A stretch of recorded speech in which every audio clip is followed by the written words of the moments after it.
I'm not Maharan Barek. He's not Gorkum Kasal. But we did watch 2015's Baskin.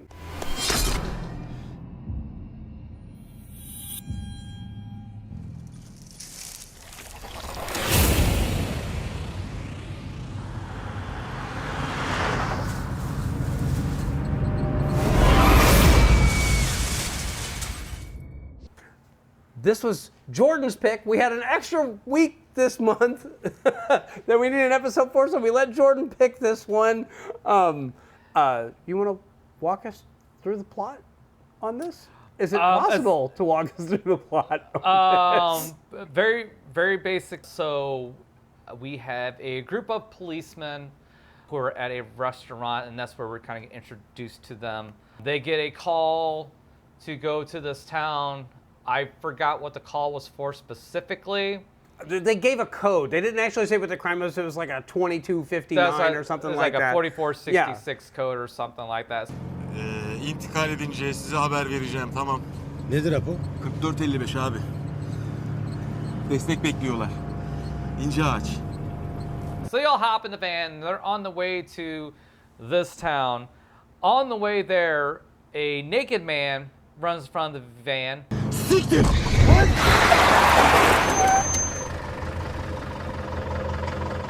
Seyfi ne oldu oğlum? Adam abi, bir adam geçti. Nasıl bir adam lan? Ya çırçıplak bir adam. Nerede adam abi? They miss him, but they keep going and they hit another guy. Kurbağaydı amına koyayım, kurbağa.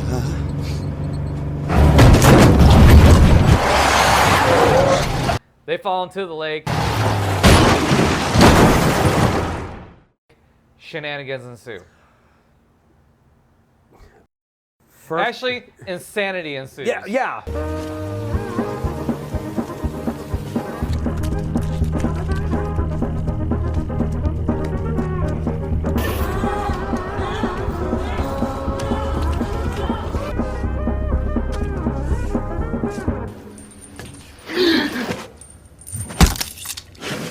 There is a lot of insane in this movie. Yes and no. Okay, this first off, this is one of the most beautifully shot horror films I've ever seen. That's actually in my notes. It is lit like an 80s giallo film. It is gorgeous, and you have like all these rich reds and blues. The lighting is spectacular and so moody and so creepy. So that's number one. Here's also the great thing about this. It grounds somehow all the surrealism stuff that goes on. Yes. Because while there's some weird, bizarre shit that goes on, nothing in here is unrealistic. Everything looks possible. Yes. Which is a I big have a strength theory about this film, and we're going to get into that one. But I've seen this before. I've actually watched this. Jordan and I watched this. We found this one together and watched it the first time. And then I know Jordan immediately bought it on Blu-ray. And I had watched it again not terribly long ago. And this is a foreign film. It's subtitled. And I'm okay with that. But I was not okay with it this morning because I went out last night and was hungover and I watched this morning.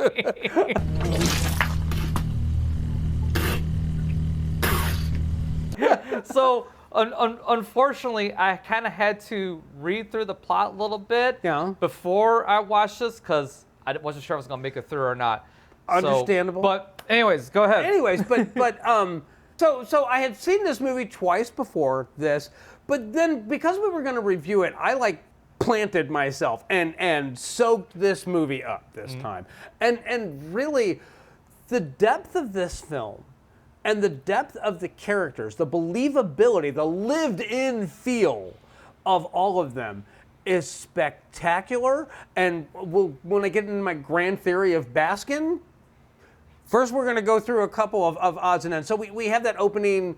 The original opening is the scene with the child who wakes up and he's hearing his parents make love in the next room, very obviously. And then it goes very quiet and he decides to get up and he goes into the kitchen and there's a static on the TV and there's a presence in the room. He's not quite sure what it is, but he thinks he sees something. And then he definitely sees something and then he goes and goes to his mom's room and in a panic is trying to get one of them to come out.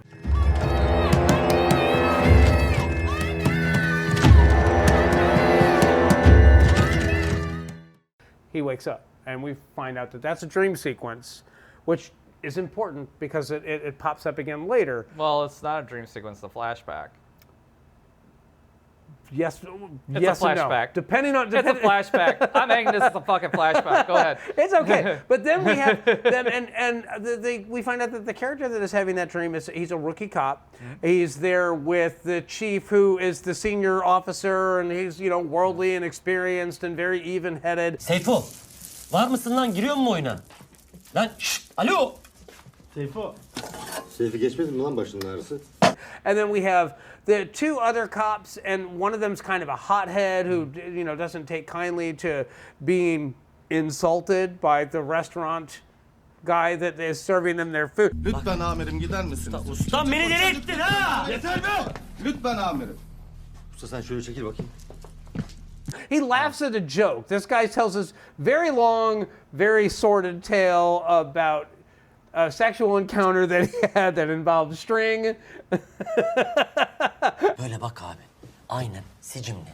Şuradan bağlamış belinden arkaya göbeğe kadar yani. Böyle duruyor lan kocaman ya. Ne yaptın? And when the guy that's not supposed to be the audience for it laughs, he gets very upset and pulls a bad cop move. And hey, what are you laughing about it? What do you think it's funny? And da da da I da. don't say it's a bad cop move. He's just a hothead douche. Yes, he is a hothead He douche. just pulls a douchey fucking move. But he's also flexing. Yok abi ne alaka? Ha? Dur lan gel lan buraya. Bu çocuğu rahat bırak. Gel bir dakika ya. Remzi başkan bir dakika. Biraz şey Ha? Memur bey çocuk istemeden şey. Kid actually says, if you weren't a cop, we would go at it. And the chief's all like, Go ahead. go ahead. Ali. Buyur top sende. Vursana oğlum. Yeah, no cops here. I don't know what you're talking about. Nobody here saw anything. And they tussle on the floor, and it ends badly for the restaurant guy. And then they get their call, and they all get in the van, and they pile out. And Are you going? We don't need to get no, granular. no, with we this. don't need to go. So We don't need to go granular. No. But move. the car accident happens, and I actually think that what we're seeing from that point, because it's all very realistic. With everything that's happening, the conversations that are happening, they're all singing the same song in the car. Spoilers. Yeah, huge So, spoilers. yeah. Yeah, forget about being surprised. But the second that they have the car accident and they veer off into the water, we get that very weird shot of Arda goes into the water, and you see that surreal, weird shot of the two hands coming down into the water to see him. And my take on this is that they all died in the car accident. And them going into the building is them descending into hell, and then they're being judged. And each one of them is being judged for what kind of man they are.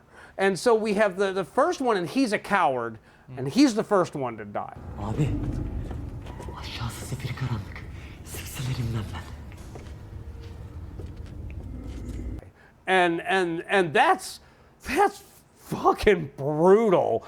And then we have the second one. He's the hothead, but he's also the one that told the sordid tale involving the string. So his sin is perversion. Hadi Yavuz, bizlere doğru yolcunun sen olduğunu göster. And he can't quite live up to, expectations, I guess. He falls short of his own perversion, and so he's the next to go. And then we get to the chief, and he kind of sacrifices himself to save Arda. He's the younger one. Sana bin defa teşekkürler oğlum. Bu çocuğa baktın, ona yardımcı oldun. And when we get to, the whole encounter with Arda, he finds the key that he pulls out of the chief's throat after it's been slit, and he jams it into the keyhole tattoo of the father, and it goes into his head. Her şey yeniden başlar. Her şey biter Allah. And then he escapes from the place And his sin is pride.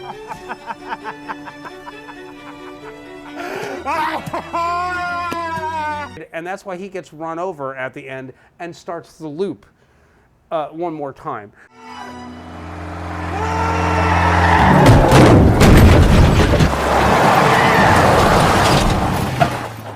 So that's my theory on it, is that this is about redemption, and that what we're seeing is kind of a Jacob's Ladder situation, where at the beginning of Jacob's Ladder, you know, he's having these flashbacks to Vietnam, and you find out that all these things that are being presented as his real life aren't actually happening, and that just those flashes of him waking up in the jungle, and then at the end of the film finally dying, you know, it's him letting go of all of his memories and finally surrendering and moving to the great beyond. I think this is a Turkish take on that. My take is this, and it's explained through the movie, that the young rookie and the chief. Well, number one, they're related. They're not, I don't think they're related. I think his artist father was friends with the chief, and I think he's an uncle. Is he I an think uncle? they say he's an uncle. Okay. Amcada sözüm var. Kılına zarar gelirse You can see the old man behind the chief Yeah. in the restaurant. He also saw the dead person at the beginning. He also tells a story where he saw his dead buddy. Yeah. Also, so there's a connection that they have to the other world. Çocukken annemle birlikte görürdük, konuşurduk. Biri bir şeyler arıyor. O yüzden de dolanıp duruyor, musallat oluyor. So my take of it is this: is that the head priest or father or whatever He's the called guy the is, father, yeah. yeah, that he is trying to recruit them. Bu gece bir kavşaktayız biz. Belki sadece senle ben. Belki sadece sen, belki de hepimiz. Bilmiyorum. And then have them in his group so they can further do whatever things that the father wants to do. Because to me, it comes off Turkish Lovecraftian, and it's in the way that it's putting things out there, you know, for lack of better descriptor.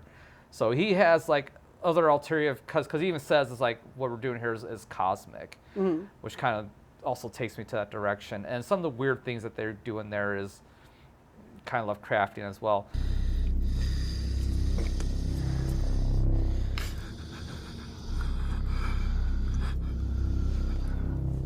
And then the weird connection with the frogs, which I wish they went a little bit further with it. Because there's frogs like peppered all throughout the movie. Yeah. But there's one spot, though, where a spider comes out of the one dude's mouth. I was like, that should have been a fucking frog. It should have It been. I think they were indicating that he was a failure, and that's why it wasn't a frog. I think a frog was the symbol of the cult, and like legitimately, he falls to the ground. His mouth is open. You see the leg come out, and there's the father who does all the talking, and then there's his creepy dude who kind of takes care of. I have no idea what his name is, but I can tell you that it's one of the most terrifying character designs that I think I've ever seen, because he gave me the willies. So, But anyways, but he reaches down and he gets the spider out of his mouth, and once he retrieves the spider, he ascends the steps, and that's it. We don't see him again. But So- but going back to the take on it then. So he gets the key from the chief, puts it in the father's head, and he goes, you know, whatever it is. But I think they're still trapped in that kind of pocket dimension that they're in. And so it's just kind of doomed to repeat that process over and over. Because again, we're talking about hell and stuff, and what's hell is basically repeating the same sort of fucking thing over and over on repeat. I assume so that's kind of my take. Yeah, on it. I assumed he was fighting. They were all fighting to try and come back to the world of the living. Yes. And he was the one that, because he jammed the key, and the father said that he wasn't tempted by all of the things, the sins of his fellow police officers. That that's what allowed him to be able to basically crawl back up to the land of the living. And again, his moment, the last thing that he does, he's like, yeah, he's all smiles and he's proud of himself. And like literally as soon as that happens, his eyes go big and that's when the car hits him. So I really do think that, pride was intended to be his sin.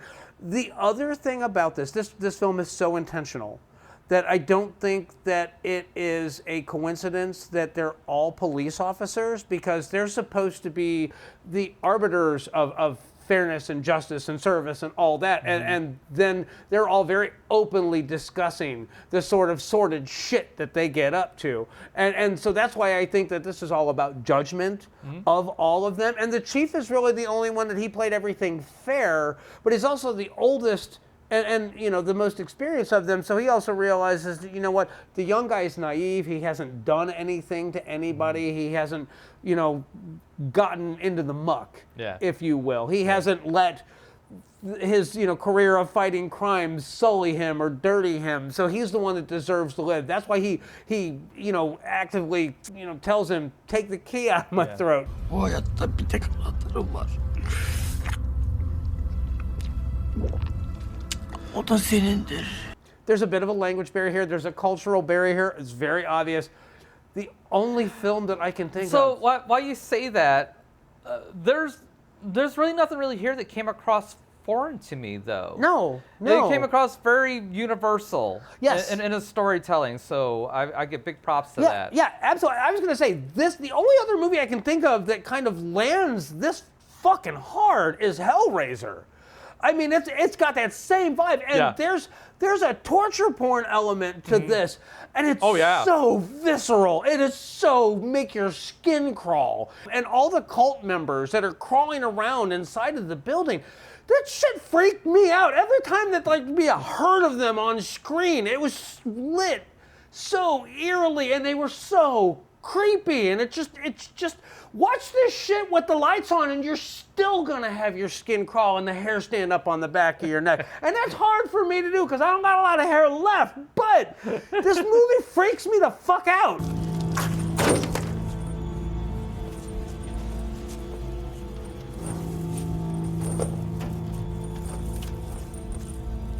So that's the best way I can explain it. It is exquisite as a horror film, and whether you can make like a linear story out of it, it doesn't matter. This movie is such a vibe, and if you can't not watch this. I started this film 25 minutes in. Karen came into the room. She's like, "What are you watching?" I'm like, "Baskin," and she's like, "I don't think I've seen this one before."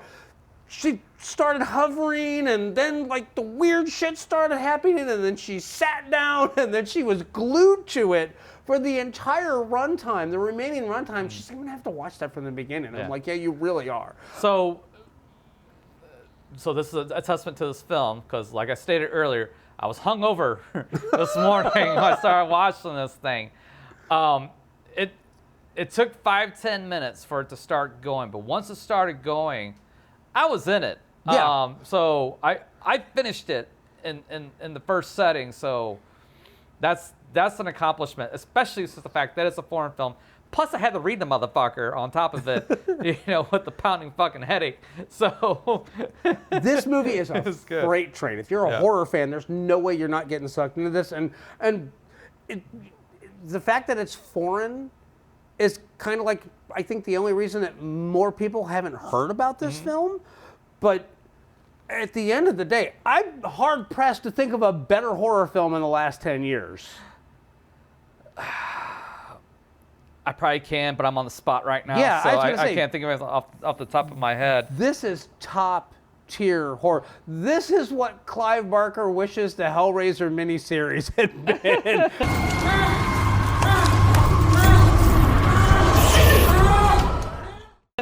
This movie works on every level. The acting, the performances, all that. It's all so good. The makeup effects for the father, because he's like this young, jacked, ripped body. They're not makeup effects. Really? No. If that's actually a condition. of his that he looks like that. I had no idea. And I love the fact that they lean into that he is a short guy and didn't try to hide it. Yeah. They put the stool out there, so he had to step up and get everybody's faces. I love that detail.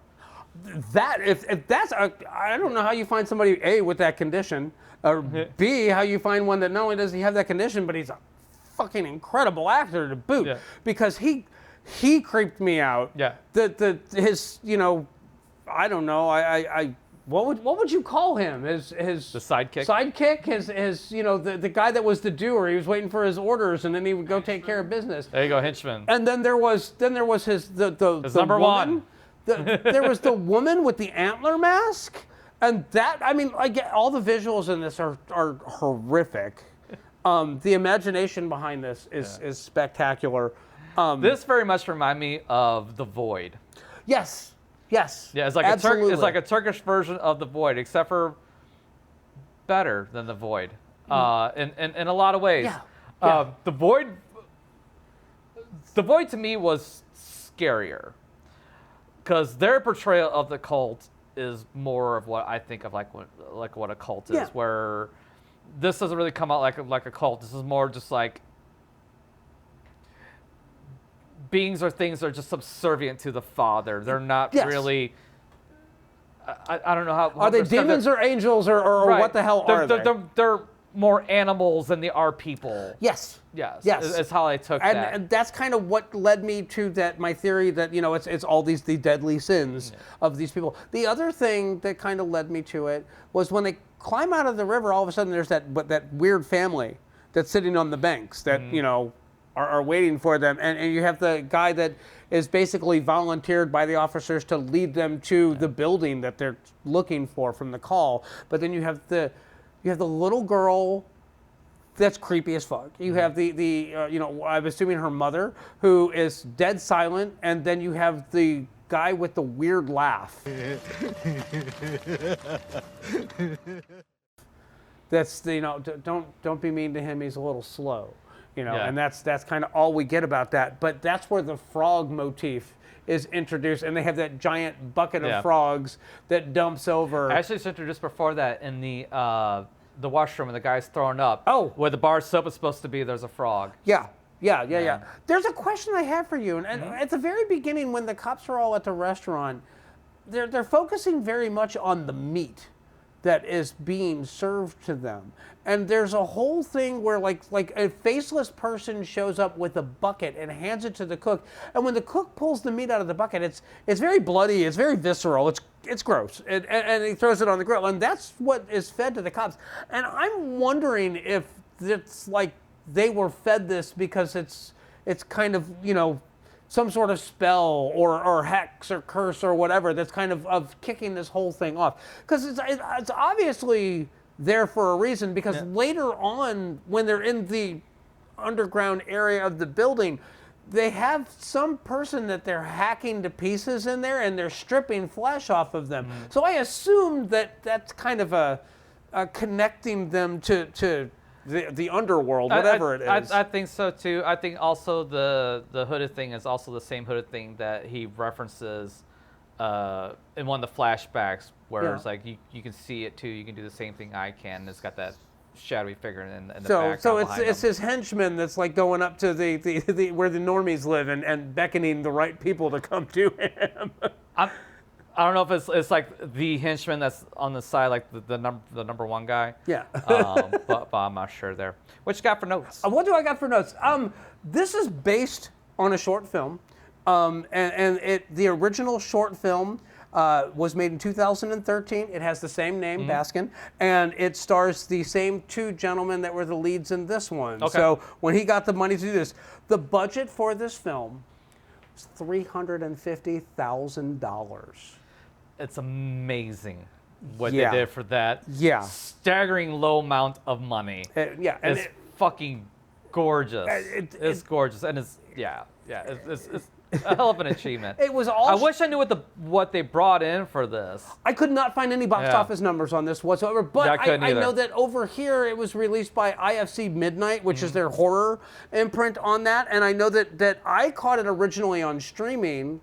And I think that it may not have gotten a theatrical release, but God, Fathom Entertainment, please put this in the theater for one day. I will happily go see this on the big screen. But Oh, me too. It deserves to be watched on the big screen. It's Absolutely. that beautiful. And that fucked up. So yet again, you pick a film, I pick a film, and then Jordan tells both of us, y'all don't know shit. This is a movie. Yeah, so kudos to you, Yes, Jordan.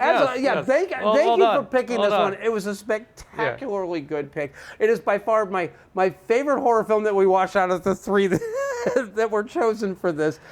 I don't know if it's my favorite. I will still always go back and watch Student Bodies. Yeah. For sure. But I will absolutely revisit this movie again, for sure. It's a recommend, but it's a very cautious recommend. This is not for everybody. Number one, it's foreign. Number two, it's got some disturbing shit in here. Yeah. They do some weird wackadoo stuff. Yeah, so again, it's a cautious recommend. Yeah. I was gonna say if you can't make it through Hellraiser, don't even think about Baskin. But if Hellraiser is your jam and you want to dip your toe into foreign film, this is a way to go. The only other film I could think of that I had this visceral reaction to here recently was when we reviewed Audition, and that movie made my skin crawl. This does it, but on a much higher level than that. Audition is very grounded and it could really happen, which is scary, but it ain't scary like this is. No. This movie freaked me the fuck out. Yeah. That's the best way I can put it. Possession also fits in this category too. Yeah. Yeah, because Possession's got some fucked up shit going on in that also. And Possession has that whole surreal thing, and but which again was another Jordan pick. Yeah, so there exactly. So, I love this movie. This is not just a recommend. This is a buy. If horror films are your jam, and get this in the best quality format that you can. If you've got to import it. It's worth it. This is a movie you're not going to just watch once. It deserves to be watched multiple times.